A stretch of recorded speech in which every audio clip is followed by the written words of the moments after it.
নমস্কার বন্ধুরা, আজকে আমি আপনাদের সঙ্গে শেয়ার করব একদম রেস্টুরেন্টের মতো স্বাদে crispy chilli গোবির recipe.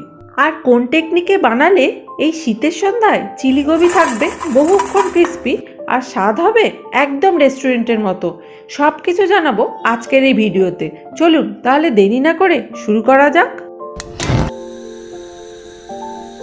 Crispy chilli Gobi বানাবার জন্য আমি এখানে নিয়েছি দুটো ফ্রেশ ফুলকপি। তবে আজকের রান্নাটার জন্য আমি এখান থেকে একটা ফুলকপি ব্যবহার করব। এবারে ফুলকপিটাকে আমি ছোট ছোট টুকরো করে কেটে নেব। দেখুন, ফুলকপিটা আমি ঠিক যেরকম সাইজ করে কাটছি সেইভাবে কাটলেই আজকের রান্নাটা খেতে এবং দেখতে দুটোই ভালো হবে। দেখতে ভালো হবে বললাম সেটা তো ঠিক আছে, বাট খেতে কেন ভালো হবে সেটার একটা সায়েন্টিফিক রিজন আছে, সেটা একটু পরে বলছি। সমস্ত ফুলকপিটাকে আমি ঠিক এই রকম সাইজে কেটে নিয়েছি। এবার এটাকে ধুয়ে পরিষ্কার করে নেব। এখন কড়ার মধ্যে দিয়ে দিলাম কিছুটা পরিমাণে জল আর সামান্য একটু নুন দিয়ে ফুলকপিটাকে একটু ভাপিয়ে নেব, ওই জাস্ট 3 থেকে 4 মিনিট মতো। তবে এর থেকে বেশি সেদ্ধ করবেন না, তাহলে কিন্তু রান্নাটা হ্যান্ডেল করতে খুবই অসুবিধা হবে। ফুলকপিটা ভাপানো হয়ে গেছে। এবার এটাকে গরম জল থেকে তুলে নিয়ে সাথে সাথে ঠান্ডা জল দিয়ে ধুয়ে ফেলতে হবে। তাহলে কি হবে, ফুলকপির যে কুকিং প্রসেসটা সেটা বন্ধ হয়ে যাবে, মানে এটা বেশি পরিমাণে সফট হয়ে যাবে না। আর যদি এটা বেশি পরিমাণে সফট হয়ে যায় তাহলে রান্নাটা করতে খুবই অসুবিধা হবে। এখানে ফুলকপিটার জলটা আমি ভালো করে ঝরিয়ে ড্রাই করে নিয়েছি। এবার চলে যাচ্ছি নেক্সট স্টেপে। সমস্ত ফুলকপিটা আমি একটা বড় বাটির মধ্যে নিয়েছি। নিয়ে এর মধ্যে দিয়ে দিলাম খুব সামান্য পরিমাণে নুন, কারণ কি ভাপানোর সময় আমি আগে একটু নুন দিয়েছিলাম। এবার দিয়ে দিলাম 1 টেবিল স্পুন ময়দা আর 1 টেবিল স্পুন কর্নফ্লাওয়ার সম পরিমাণে। দিয়ে দিলাম কিছুটা গোলমরিচ গুঁড়ো আর দিয়ে দিচ্ছি 1 টিস্পুন আদা রসুন পেস্ট। এবারে সমস্ত কিছুটাকে খুব ভালো করে এইভাবে টস করে নেব।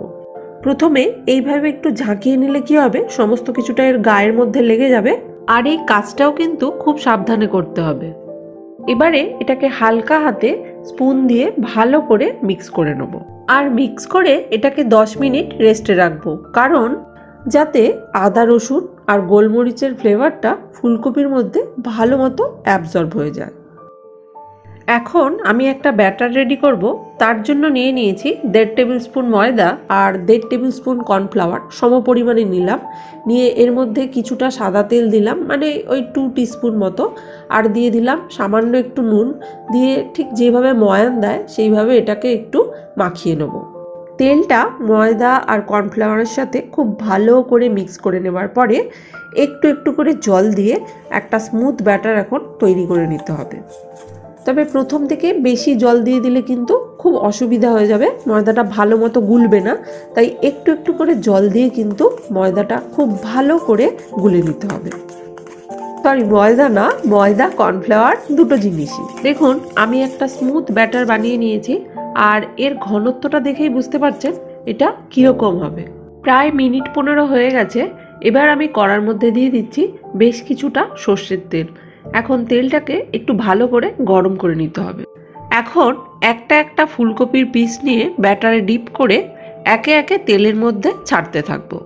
ক্রিস্পি চিলি গোবিকে বেশিক্ষণ ক্রিস্পি রাখতে গেলে ফুলকপিকে এইভাবে ছোট ছোট কাটতে হবে। তার কারণ হচ্ছে ফুলকপির মধ্যে থাকে প্রচুর পরিমাণে জল। আমরা যদি বড় বড় সাইজের ফুলকপি কাটি তাহলে সেক্ষেত্রে তার মধ্যে ময়েশ্চারটা বেশি থাকবে। যতই আমরা কোট করি না কেন সেটা বেশিক্ষণ ক্রিস্পি বা ক্রাঞ্চি থাকবে না। আর যদি সেটাকে ছোট করে কাটি তাহলে তার মধ্যে ময়েশ্চার কম হবে। আর সেটাকে যদি আমরা কোট করে এইভাবে ফ্রাই করি তাহলে সেটা ক্রিস্পি থাকবে বেশিক্ষণ। কমসে কম রান্নাটা করার আধ ঘন্টা পরও এটা ক্রিস্পি থাকবে, এটা আমি গ্যারেন্টি দিয়ে বলছি। ফুলকপির একটা ব্যাচ আমার লাল লাল করে ফ্রাই করা হয়ে গেছে। এবার দেখুন এটা কতটা ক্রিস্পি হয়েছে। সমস্ত ফুলকপিটা আমি ঠিক একইভাবে ফ্রাই করে রেডি করে নিয়েছি। এবার চলে যাচ্ছি রান্নার পরবর্তী পর্যায়ে। এবারে এই কড়ার মধ্যে দিয়ে দিলাম 2 টেবিল স্পুন সাদা তেল। সাথে দিয়ে দিলাম একটু রসুন কুচি। এখানে 12 থেকে 14টার মতো রসুন কুচি করে নিয়েছি। এবার এটাকে একটু ফ্রাই করে নেব। রসুনটাকে হালকা ফ্রাই করে নেওয়ার পরে আমি পেঁয়াজ, ক্যাপসিকাম আর কাঁচা লঙ্কা দিয়ে দিলাম। সাথে দিয়ে দিলাম সামান্য একটু নুন, দিয়ে এটাকেও হালকা করে ফ্রাই করে নেব। পেঁয়াজ আর ক্যাপসিকামটাকে আমি বড় কিউব আকারে কেটে নিয়েছি। এখন গ্যাসের ফ্লেমটা মিডিয়াম টু হাইতে রেখে এটাকে কয়েক সেকেন্ড ভেজে নেব। এই সময় গ্যাসের ফ্লেমটা কমিয়ে কিন্তু ফ্রাই করা যাবে না, তাহলে কি হবে, সমস্ত কিছু খুব তাড়াতাড়ি সফট হয়ে যাবে। আর এই রেসিপিটার ক্ষেত্রে পেঁয়াজ, ক্যাপসিকাম এগুলো যদি একটু বেশি নরম হয়ে যায় তাহলে আবার খেতে অতটা ভালো লাগে না। এদিকে আমি একটা বাটির মধ্যে নিয়ে নিয়েছি কিছুটা পরিমাণে সয়া সস, আর নিয়ে নিচ্ছি hot and sweets tomato sauce. এর মধ্যে সামান্য একটু জল দিয়ে ভালো করে মিক্স করে নেব। আপনাদের কাছে যদি চিলি সস থাকে আপনারা সেটাও দিতে পারেন, বাট এটা যেহেতু হট অ্যান্ড সুইট আমি এখানে দিয়েছি তাই আর চিলি সসটা দিলাম না।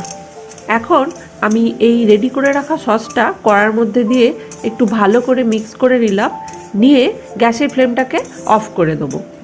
গ্যাসের ফ্লেমটা অফ করে দেওয়ার পরে আমি ভেজে রাখা ফুলকপিগুলো এর মধ্যে দিয়ে ভালো করে টস করে নেব। ভিডিও করতে করতে আমার একটা মিস্টেক হয়ে গেছে, যে সসটা রেডি করার পরে আমি গ্যাসটা সাথে সাথে অফ করিনি, আমি ফুলকপিটা দেওয়ার পরে গ্যাসটা অফ করেছি। আপনারা কিন্তু এই ভুলটা একদমই করবেন না, কারণ কি গ্যাস অন করা অবস্থায় যদি ফুলকপিটা দেওয়া হয় তাহলে ফুলকপিটা বেশিক্ষণ ক্রিস্পি থাকবে না। একদম শেষে দিয়ে দিলাম সামান্য একটু চিনি, যেহেতু এখন সমস্ত কিছু গরম আছে চিনিটা মেল্ট হয়ে যাবে। এবারে চিনিটা দিয়েও এটাকে খুব ভালো করে মিক্স করে নেব। রেডি হয়ে গেল একদম রেস্টুরেন্টের মতো ক্রিস্পি চিলি গোবি।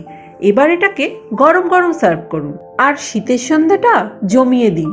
আজকের সমস্ত টিপসগুলো ফলো করে একবার রেসিপিটা এইভাবে ট্রাই করে দেখুন। চিলি গোবি থাকবে অনেকক্ষণ ক্রিস্পি আর খেতে হবে একদম রেস্টুরেন্টের মতো। এইরকমই কোনো ইন্টারেস্টিং রেসিপি নিয়ে আবার দেখা হচ্ছে নেক্সট ভিডিওতে। সবাই সুস্থ থাকবেন, ভালো থাকবেন। টাটা।